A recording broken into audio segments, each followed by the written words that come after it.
નમસ્કાર વિદ્યાર્થી મિત્રો, વર્લ્ડ ઇન બોક્સના ડિજિટલ પ્લેટફોર્મ પર હું કૃતાર્થ વાઘેલા આપ સૌને આવકારું છું. તો દોસ્તો, આપણે ફોરેસ્ટ ગાર્ડ સંબંધિત આજે કેટલાક મુદ્દાઓ ધ્યાને લેવા છે કે જેમાંથી તમને સીધો સવાલ તમારી એક્ઝામમાં પૂછાય તો ખ્યાલ આવે. તો આપણે એવા મુદ્દાઓ ધ્યાને લેવા છે કે જે ફોરેસ્ટ ગાર્ડ માટે ઇમ્પોર્ટન્ટ છે, જેમ કે પર્યાવરણ સંબંધિત કોઈ પહેલ હોય, એ બધા મુદ્દાઓ ધ્યાને લેવા છે.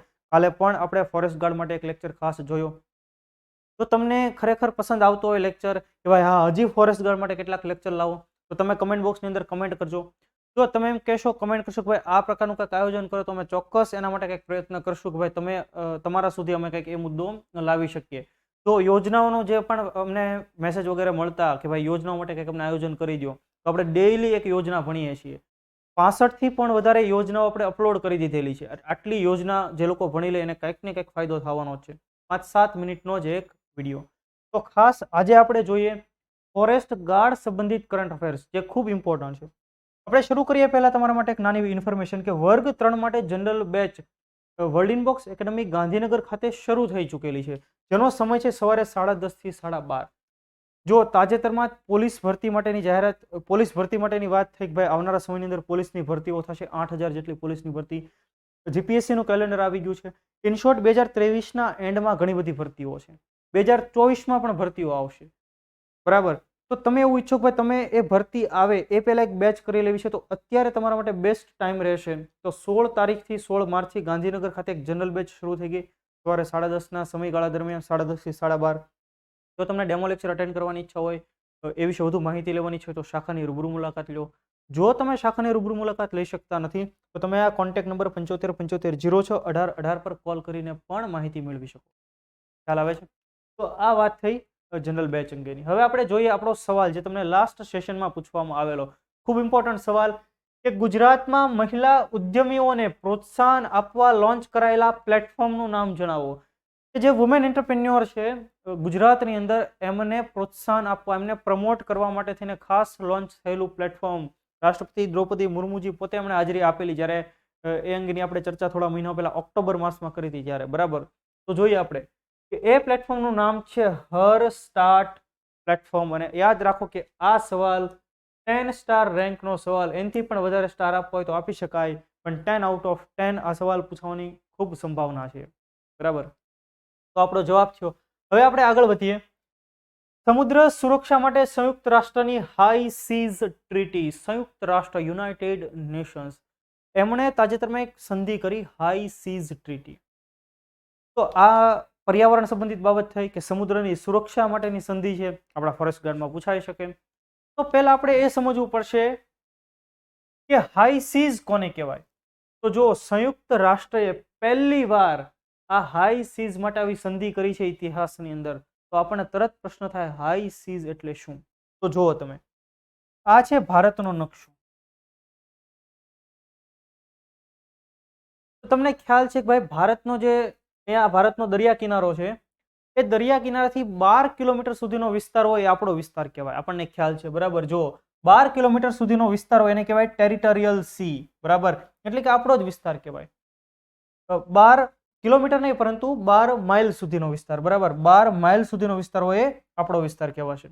તો ખાસ આટલો એને ટેરિટોરિયલ સી કહીએ છીએ.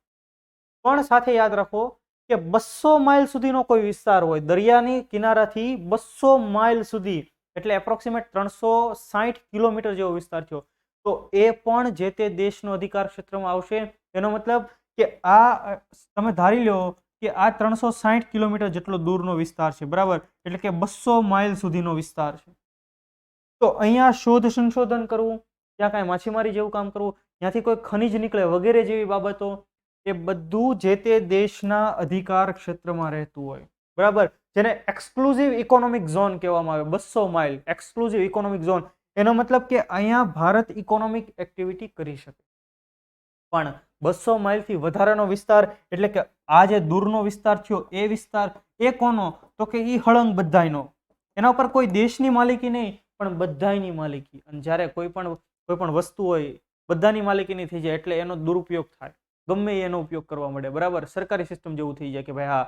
તો હવે તમે વિચારો, આ જે દરિયા કિનારો છે ત્યાં અલગ અલગ જહાજો પસાર થાય, ત્યાં ગમે એમ માછીમારી કરવા મળે, ઇકોનોમિક એક્ટિવિટી ગમે એ દેશ ગમે એ રીતે કરવા મળે, જે પાવરફુલ દેશ હોય એ બધા.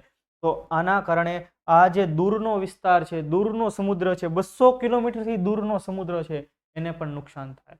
200 માઇલથી પણ દૂરનો સમુદ્ર, તો 200 માઇલથી દૂરનો સમુદ્રનો વિસ્તાર, એ જે સમુદ્ર એને કહેવામાં આવે હાઈ સીઝ, ઉચ્ચ સમુદ્ર. બરાબર, ઊંચો એટલે ઊંચાઈ ઉપર આવેલો નહીં, પણ એને શું કહેવાય? High seize. એ કોઈ દેશની માલિકીનો નથી, અને એટલે દરેક દેશના જહાજો ત્યાંથી પસાર થશે, ત્યાં ઓઇલ ઢોળાઈ જશે, ત્યાં રહેલી ઇકોસિસ્ટમને નુકસાન પહોંચશે, પણ કોઈ એની કાળજી રાખશે નહીં.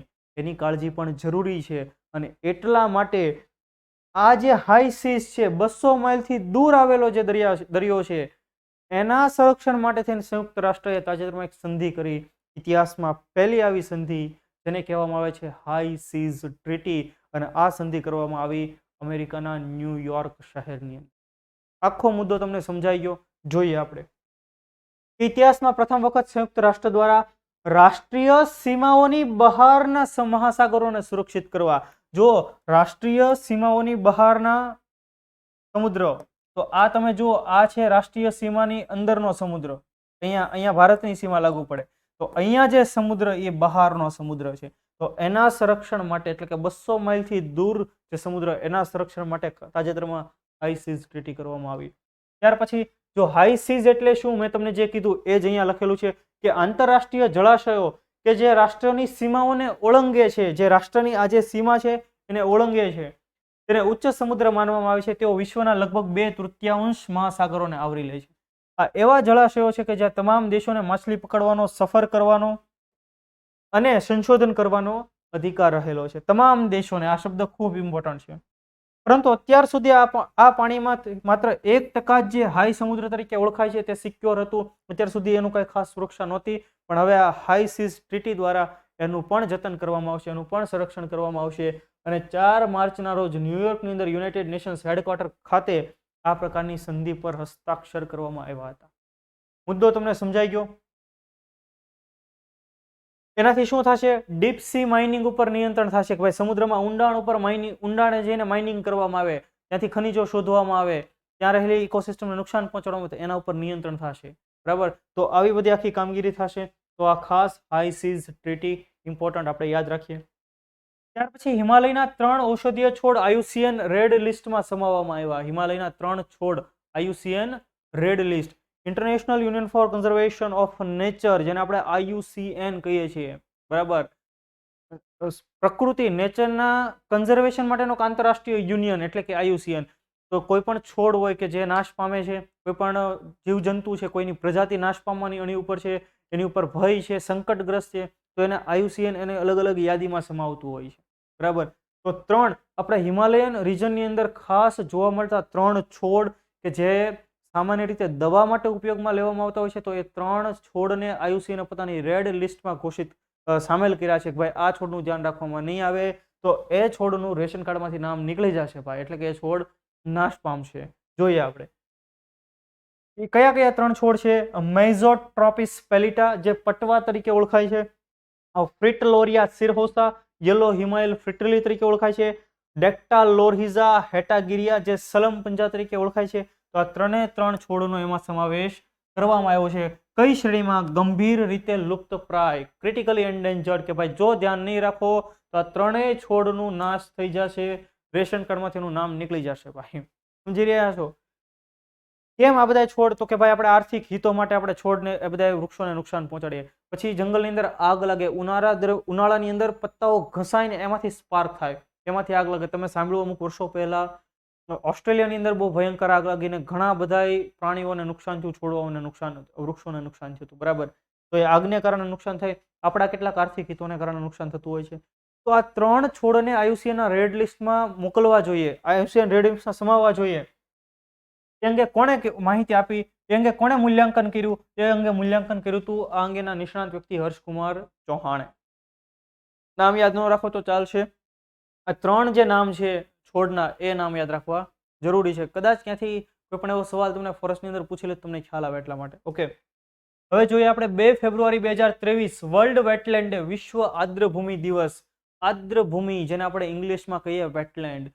જો તમે ભારતનો નકશો આવી રીતે આપણે જોઈએ તો ભારતના દરિયા કિનારાના અહીંયા આપણને કેટલાક એવો વિસ્તાર દેખાય. અહીંયા આપણને કચ્છમાં એવો વિસ્તાર કે જ્યાં પાણી પણ છે, જમીન પણ થોડો ઘણો ભાગ છે, પાણીનો પણ ભાગ છે અને એમાં જળ સૃષ્ટિ ખૂબ સારી એવી છે. અલગ અલગ પ્રાણીઓ આપણને ખાસ જળચર પ્રાણીઓ જોવા મળે છે. બરાબર. તમે અહીંયા પશ્ચિમ બંગાળની અંદર જુઓ વેટલેન્ડ, સુંદરબનના જે વેટલેન્ડ છે પશ્ચિમ બંગાળના, તો એ કેટલું સંરક્ષણ કરે કે દરિયાનું ખારું પાણી આમ નદી તરફ ન આવવા દે. અને એટલા માટે આ પ્રકારની દરેક આદ્રભૂમિ એ ખૂબ ઇમ્પોર્ટન્ટ છે, એનું જતન કરવું ખૂબ જરૂરી. ત્યાં તમને અલગ અલગ પશુ પ્રાણીઓ જોવા મળતા હોય, વનસ્પતિઓ જોવા મળે, જમીનનું કન્ઝર્વેશન થાય. બરાબર. એ જે તે પ્રાણીઓનું કન્ઝર્વેશન થાય, એટલે આ વેટલેન્ડ, આ આદ્રભૂમિ ખૂબ ઇમ્પોર્ટન્ટ છે. અને આ તમામ આદ્રભૂમિઓ સંબંધિત એક દિવસ જેને આપણે કહીએ છીએ વર્લ્ડ વેટલેન્ડ ડે, વિશ્વ આદ્રભૂમિ દિવસ, ક્યારે સેલિબ્રેટ કરીએ છીએ? 2 ફેબ્રુઆરીએ. તો આપણને તરત પ્રશ્ન થાય 2 ફેબ્રુઆરીના રોજ કેમ વિશ્વ આદ્રભૂમિ દિવસ સેલિબ્રેટ કરવામાં આવે છે? તો યાદ રાખો, ઈરાનનું એક શહેર છે જેનું નામ છે રામસર. આ રામસર શહેરની અંદર 1971માં એક મીટિંગ યોજાણી અને એ મીટિંગમાં દુનિયાની અંદર જેટલી પણ આવી આદ્રભૂમિઓ છે એના સંરક્ષણ માટે એક કન્વેન્શન પર હસ્તાક્ષર કરવામાં આવ્યા, જેને સામાન્ય રીતે કહેવામાં આવે છે રામસર કન્વેન્શન. બરાબર. એ ક્યારે? 2 ફેબ્રુઆરી 1971ના રોજ. અને એટલા માટે 2 ફેબ્રુઆરીને આપણે વર્લ્ડ વેટલેન્ડ્સ ડે તરીકે સેલિબ્રેટ કરીએ છીએ. આ અંતર્ગત જેટલા પણ દેશો આ રામસર કન્વેન્શન એક્સેપ્ટ કરે, એ દેશોએ પોતાના દેશમાં જ્યાં પણ આવી જમીન છે, વેટલેન્ડ છે, એની યાદી તૈયાર કરવાની અને એનું જતન કરવાનું. તો તમને તરત પ્રશ્ન થાય, ભારત એનો સભ્ય હતો કે આ ભારતમાં એવા કેટલી, એને સામાન્ય રીતે આપણે રામસર સાઇટ કહેતા હોઈએ છીએ. બરાબર. અને પરીક્ષામાં સવાલ પૂછાય, ભારતની અંદર કુલ કેટલી રામસર સાઇટ છે? તો પહેલા 27 જેટલી રામસર સાઇટ હતી, પછી સરકારે થોડોક વધારો કર્યો અને પછી 50 થી વધારી હાલની તારીખે 75 જેટલી રામસર સાઇટ ભારતની અંદર છે. કેટલી સાઇટ છે? 75. આ સવાલ પૂછાય, તમને આંકડો યાદ રાખવો જરૂરી, તો 100% જરૂરી તમારે ફોરેસ્ટ ગાર્ડ માટે ખૂબ ઇમ્પોર્ટન્ટ કે ભારતમાં પછી છેલ્લે ખૂબ ઝડપથી વધારી સાઇટ કે ભાઈ આઝાદી કા અમૃત મહોત્સવના ભાગરૂપે 75 જેટલી સાઇટનો સમાવેશ કરવામાં આવ્યો રામસર સાઇટની અંદર. એટલે કુલ સાઇટ કેટલી થઈ ગઈ અત્યારે? 75 રામસર સાઇટ. ખ્યાલ આવે છે? તો એ જ મુદ્દો અહીંયા લખેલો છે. તો હવે આપણે ખાસ અહીંયા જોઈએ કે 2 ફેબ્રુઆરી 2023 વર્લ્ડ વેટલેન્ડ ડેની થીમ શું હતી? It is time for wetland restoration. કે એવો સમય છે વેટલેન્ડને રિસ્ટોર કરવા માટેનો, આ યોગ્ય સમય છે. આદ્રભૂમિને પૂર્વવત કરવાનો, રિસ્ટોર કરવાનો આ યોગ્ય સમય છે. એવી થીમ રહેલી હતી વર્લ્ડ વેટલેન્ડ્સ ડે 2023ની. યાદ રહેશે તમને દરેકને? તો આ વાત થઈ આદ્રભૂમિની બાબત અંગે વિશ્વ જાગૃતિ ફેલાવવા માટે થઈને દિવસ ઉજવાતો હોય છે. આપણે રામસર કન્વેન્શન જોયું. રામસર કન્વેન્શન એનું પૂરું વ્યવસ્થિત નામ, ઓરિજિનલ નામ તમે જુઓ, convention on wetlands of international importance. Convention on wetlands of international importance. યાદ રહેશે તમને દરેકને? અને સંયુક્ત રાષ્ટ્ર દ્વારા માન્યતા પ્રાપ્ત પહેલો વિશ્વ આદ્રભૂમિ દિવસ ક્યારે સેલિબ્રેટ થયો? 2 ફેબ્રુઆરી 2022ના રોજ. બરાબર. 2022માં પહેલી વાર ઉજવણો, 2023માં બીજી વાર ઉજવણો. સંયુક્ત રાષ્ટ્રએ એને માન્યતા આપી 2022માં. ખ્યાલ આવે છે? ત્યાર પછી આપણે ખાસ જોઈએ આદ્રભૂમિ સંરક્ષણ માટે સમગ્ર સમાજના અભિગમ સાથે સેવ વેટલેન્ડ અભિયાન. તો તાજેતરમાં સેવ વેટલેન્ડ અભિયાન શરૂ કરવામાં આવેલું. ત્યાંથી ગોવાના નંદા તળાવથી. તો તમે જુઓ આ વેટલેન્ડ છે, મેં તમને આખું દેખાડી ડિટેલ. આપણો ભારતનો મેપ આપણે દોર્યો અને અહીંયા તમને તરત ખબર પડી જાય આ છે કયું રાજ્ય, જેને આપણે કહીએ છીએ છોટું શું, પ્યારું શું, નન્હું શું રાજ્ય, એટલે કયું? ગોવા. તો ગોવાથી આ સેવ વેટલેન્ડ અભિયાનની શરૂઆત. સેવ વેટલેન્ડ અભિયાન. તો આ આખો મુદ્દો તમને અહીંયા જ યાદ રહી જવો જોઈએ અને રહી જશે પણ ખરો. વેટલેન્ડને બચાવવા માટે થઈને ખાસ આ અભિયાન જે કોણે લોન્ચ કર્યું હતું? ત્યાંથી કેન્દ્રીય પર્યાવરણ, વન અને જળવાયુ પરિવર્તન મંત્રી ભૂપેન્દ્ર યાદવ સાહેબે. ભૂપેન્દ્ર પટેલ સાહેબ આપણા મુખ્યમંત્રી છે, ભૂપેન્દ્ર યાદવ કેન્દ્ર સરકારમાં મંત્રી છે. બે નામમાં ભૂલ થવી જોઈએ નહીં. હવે તમે જુઓ 2 ફેબ્રુઆરી સેવ વેટલેન્ડ્સ કેમ્પેન. 1 વર્ષ સુધી અભિયાન ચાલનારું છે અને ભારતની રામસર સાઇટોનું સંરક્ષણ કરવામાં આવશે, એનું કન્ઝર્વ કરવામાં આવશે. મુદ્દો દરેકને સમજાઈ રહ્યો છે? ત્યાર પછી ભમરાની નવી પ્રજાતિ સોલિગા ઇકારિનાટાની શોધ. ભમરાની નવી પ્રજાતિ. હવે તમે જુઓ અહીંયા તમને કેટલાક આદિવાસી બાળકો દેખાય છે? તો કે હા. અને અહીંયા તમને આ એક સરસ સોનેરી કલરનો ભમરો દેખાય છે. તો આ સોનેરી કલરનો એક નવો ભમરો એક કર્ણાટકમાંથી મળી આવ્યો છે. બરાબર. અને એને નામ શું આપવામાં આવેલું છે? સોલિગા ઇકારી નાટા. ગજબ નામ છે ભાઈ. હવે એમ થાય કે નામ કેમ પડ્યું?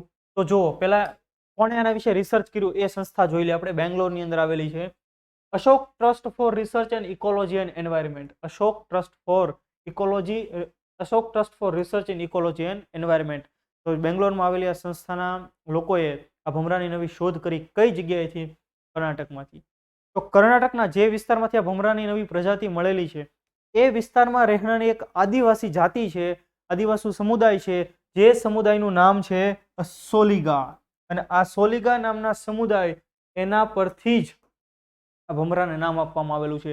કઈ જગ્યાએ? તમે જુઓ, સોલિગા ઇકારી નાટા. કર્ણાટકના ચામરાજનગર જિલ્લામાં બિલિગિરી રંગન હિલ્સ, જે ટૂંકમાં બીઆર હિલ્સ તરીકે ઓળખાય છે, અને માલે મહાદેશ્વર પાસેના વન ક્ષેત્રોમાં નિવાસ કરનારી મૂળ જનજાતિ સોલિગાના નામ પરથી આ ભમરાને નામ આપવામાં આવેલું છે સોલિગા ઇકારી નાટા. ગજબ નામ છે ભાઈ, સોલિગા ઇકારી નાટા. અને એ આ જ ભમરો ખુદ ગબ્બર પોતે. યાદ રહેશે ભાઈ.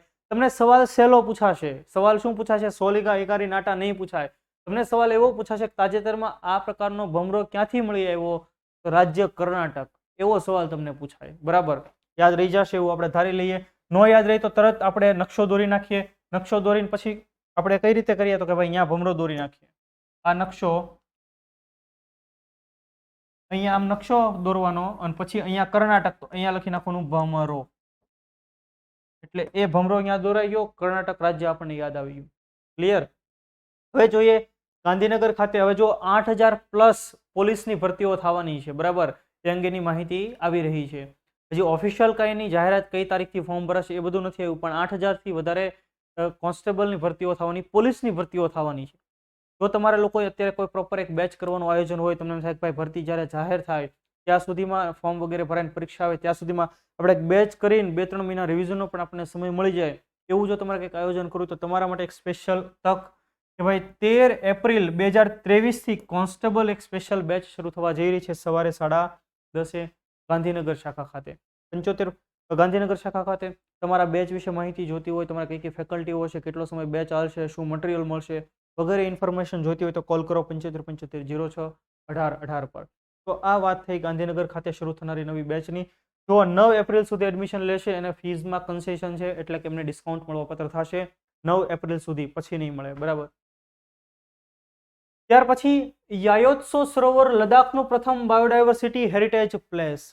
યાયોત્સો સરોવર ક્યાં આવેલું? લદ્દાખમાં. લદ્દાખનું પહેલું બાયોડાયવર્સિટી હેરિટેજ પ્લેસ. તો તમે જુઓ, આ લદ્દાખ આપણો ભાગ છે, આપણે તરત ખ્યાલ આવે લદ્દાખ. અહીંયા તમને દેખાય છે પેંગોંગસો સરોવર, પછી સો મોરીરી સરોવર, તમે ચર્ચામાં રહેતા હોય, તમે સાંભળ્યા પણ હોય. એવું જ એક સરોવર છે યાયાત્સો સરોવર. તમને જે રાઉન્ડ દેખાય છે રેડ કલરનો, અને અહીંયા જે નાનું એવું સરોવર છે, કયું છે? યાયાત્સો સરોવર, જેને તાજેતરની અંદર બાયોડાયવર્સિટી હેરિટેજ સ્થળની અંદર સમાવવામાં આવ્યું, જે લદ્દાખનું પહેલું સરોવર બન્યું, પહેલું સ્થળ બન્યું. તો આપણને તરત પ્રશ્ન થાય કે આ જે સરોવર લેક છે યાયોત્સોનું શું મહત્વ છે? તો તમે જુઓ, ત્યાં ઘણા બધા પક્ષીઓ આવતા હોવાથી તેને પક્ષીઓના સ્વર્ગ તરીકે ઓળખવામાં આવે છે, અને એટલા માટે તેનો સમાવેશ જૈવ વિવિધતા વિરાસત સ્થળ તરીકે કરવામાં આવ્યો છે. કયા કયા પક્ષીઓ આવે? બાર હેડેડ ગુઝ, કાળી ડોકવાળા સારસ અને બ્રાહ્મણી બતક. આવા કેટલા એનથી પણ વિશેષ પક્ષીઓ આવતા હોય છે. આપણે અહીંયા અમુક જ નામ લીધેલા છે. હવે આપણે તરત પ્રશ્ન થાય કે આ બાયોડાયવર્સિટી હેરિટેજ પ્લેસ તરીકે યાયોત્સો સરોવરને ઘોષિત કર્યું એ શા માટે, કયા પ્રોજેક્ટ અંતર્ગત? તો જુઓ તમે કે ભારતના પર્યાવરણ, વન અને જળવાયુ પરિવર્તન મંત્રાલયે એક પ્રોજેક્ટ લોન્ચ કરેલો છે, સિક્યોર હિમાલયા પ્રોજેક્ટ. ભાઈ હિમાલયના કેટલાક રાજ્યોમાં રહેલી વનસ્પતિઓ, ત્યાં રહેલા એવા એ પ્રકારના પર્યાવરણ સંબંધિત સ્થળો, એ તમામના કન્ઝર્વેશન માટે, એને સિક્યોર કરવા માટે થઈને એક પ્રોજેક્ટ, એટલે સિક્યોર હિમાલયા પ્રોજેક્ટ. 2017માં પ્રોજેક્ટ લોન્ચ થયેલો છે, 2023 સુધી ચાલનારો છે, એટલે કે આ વર્ષે એ પ્રોજેક્ટ કદાચ એક્સટેન્ડ પણ થાય અને કદાચ એને ઊભો પણ રાખવામાં આવે. તો 6 વર્ષ સુધીના લાંબો પ્રોજેક્ટ, જેની અંદર 4 રાજ્યોનો સમાવેશ કરવામાં આવેલો છે. બરાબર, જમ્મુ કાશ્મીર છે, એમાં લદ્દાખ પણ છે, અને એ અંતર્ગત આ સિક્યોર હિમાલયા પ્રોજેક્ટ અંતર્ગત તાજેતરમાં યાયોત્સો સરોવરને પ્રથમ જૈવ વિવિધતા વિરાસત સ્થળ તરીકે ઘોષિત કરવામાં આવેલું. તમે જુઓ, 2017માં United Nations development programme and ministry of environment, forest and climate change બંને સાથે મળીને એને લોન્ચ કર્યો. 2017 થી 2023 દરમિયાન એ ચાલનાર છે. કયા કયા રાજ્યોનો સમાવેશ એમાં થયો, કયા કયા કેન્દ્રશાસિત પ્રદેશ? તો તમે જો 2017માં લોન્ચ થયો એટલે એ સમયે જમ્મુ એન્ડ કાશ્મીર. તો 2017માં જમ્મુ કાશ્મીર એટલે લદ્દાખ સહિતનું જમ્મુ કાશ્મીર. તો કે હા, લદ્દાખ અને જમ્મુ કાશ્મીર બે યુટી ક્યારે બન્યા? 2019માં બન્યા. તારીખ તમે કમેન્ટ બોક્સમાં કમેન્ટ કરો. બરાબર, ઓગસ્ટ મહિનાની એ તારીખ છે, આપણે યાદ હોવી જોઈએ. કમેન્ટ કરો તમે. હિમાચલ પ્રદેશ, ઉત્તરાખંડ અને ચોથું રાજ્ય છે સિક્કિમ. તો આ ચારેય રાજ્યોના કન્ઝર્વેશન માટે થઈને ખાસ સિક્યોર હિમાલય પ્રોજેક્ટ 2017માં લોન્ચ થયો. બરાબર, તો આ જમ્મુ કાશ્મીર એટલે કે એમાં લદ્દાખ પણ આવી ગયું. બરાબર, એટલે હવે બંને યુટી લદ્દાખ અને જમ્મુ કાશ્મીર બંને. અને આ સિક્યોર હિમાલય પ્રોજેક્ટ અંતર્ગત યાદ સરોવરને ઘોષિત કરાયું જૈવ વિવિધતા વિરાસત સ્થળ.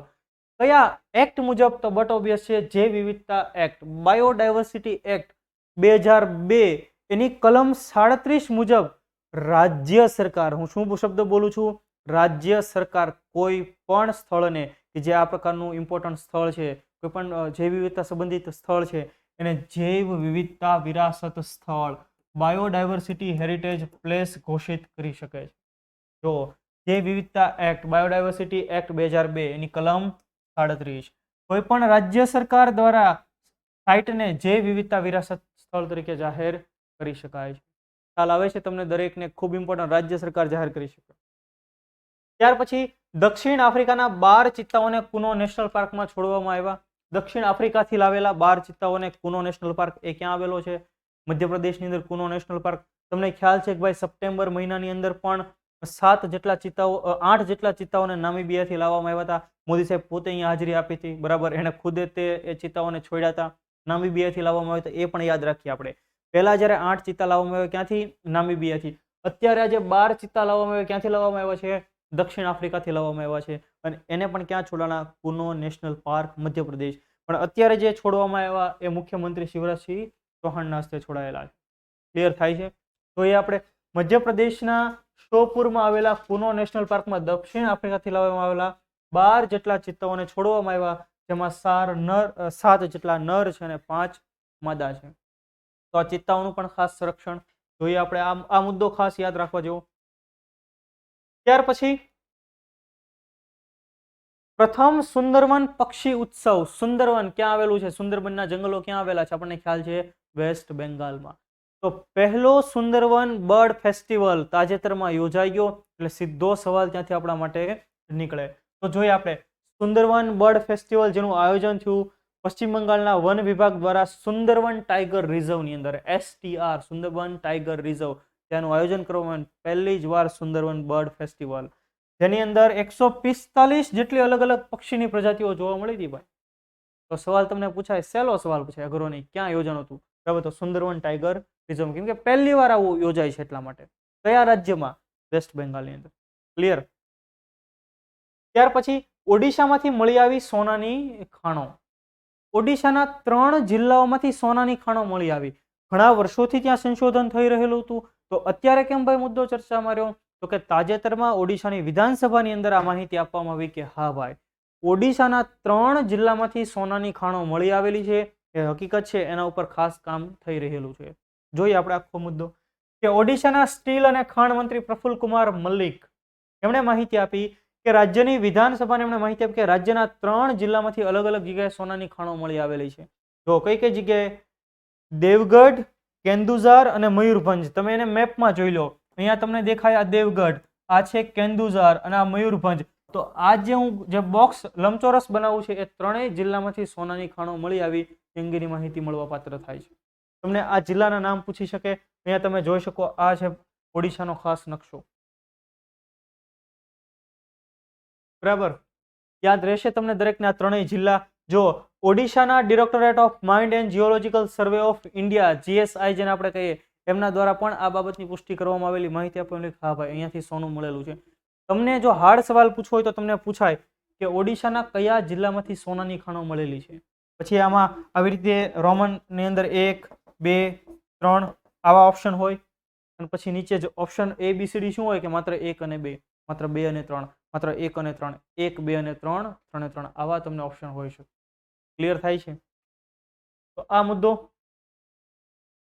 આ આપણે ખાસ ભણી ગયેલા છે હિમાલયના 3 ઔષધીય છોડ IUCN રેડ લિસ્ટની અંદર, એ આપણે ભણી ગયા છીએ, રાઈટ.